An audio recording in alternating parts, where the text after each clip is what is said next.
不会拍照的人拍静物。会拍照的人拍静物。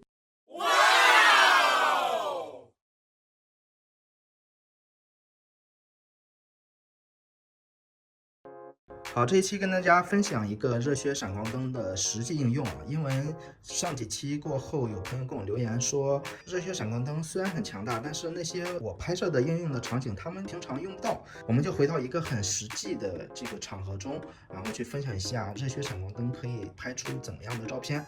好，我们跟着镜头往这走。比方说，这是一个很日常的场景，这是我们看的一本书，然后你想拍摄一本书的样式，比方把它拍成 ins 风啊，或其他好看的照片的样式去发朋友圈等等，你需要怎么样去拍它呢？我们先看一下我们正常的拍摄方法应该是怎么样的。这里是我的相机，然后上面有一个引闪器，但是这个时候我不打开引闪器，我们就正常拍摄。好，这个时候我们看一下参数啊，我把快门调下来1%吧，然后感光度要调高一点。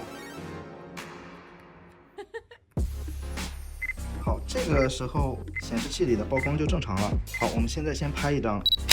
这个时候大家看到这张照片，其实这就是我们正常拍摄的照片，也没有什么大的毛病，但是总感觉缺一点灵魂。这个时候我们的热靴闪光灯就可以派上用场了。好，我们的灯看一下在哪里。对，在这儿，我是用了一个三脚架，把它撑了起来，架它高一点，模仿一种日光的方向打下来。好，然后它是用了一个这个好像叫 S 盘吧，我有点忘了。S 盘固定了一下，这样它就可以通过离机闪控制了。这个时候我打开了这个引闪器，我们看到我们的这个灯组我是给它放在了 C 组 Channel 4，然后这样我们放在同一个频道上，它就可以连接了。如果你是第一次看到我的这个视频，还不知道引闪器和这个灯怎么连接的话，你可以往前翻几期，里面有很详细的介绍啊。我们继续往下拍摄。好，我们设置一下参数，这个时候我们可以把我们的这个快门提高一点。我正常这样拍一张的话，是不是超级亮？所以我现在要重新调一下，感光给它调到100，快门要继续往上调。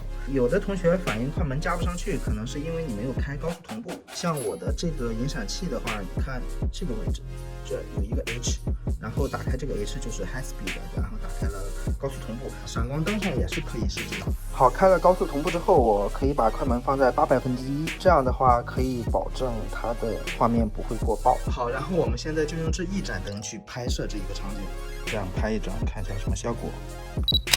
现在看到这个照片的效果还不错，因为它现在已经有了这种光影的感觉出现了。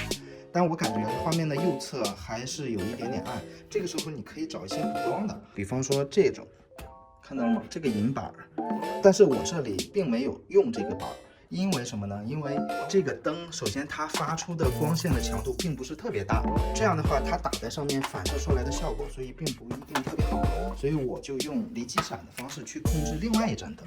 因为是补光的原因，所以我把它放在128分之一，也就是最低的功率就够了。而且前边呢，我会加了一个这个头，这个就相当于小的柔光球。柔光球前面呢，它还有一个这个，再次柔化扩散一下光线，然后它是磁吸的。这样就可以吸上来了。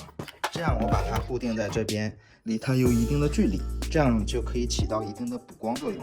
好，我们现在回到原来的角度，这样我们通过热靴闪光灯的话，再拍一张，大家看一下效果。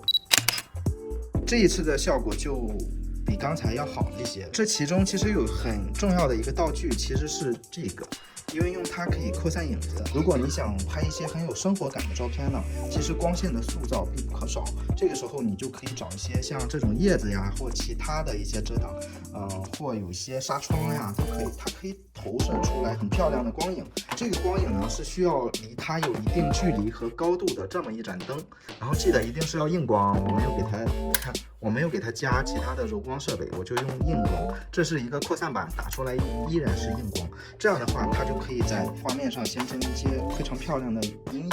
这样的话，你的照片也就更加有生活感和代入感。好了，这就是这一期热靴闪光灯的一个简单又实用的应用分享，你学会了吗？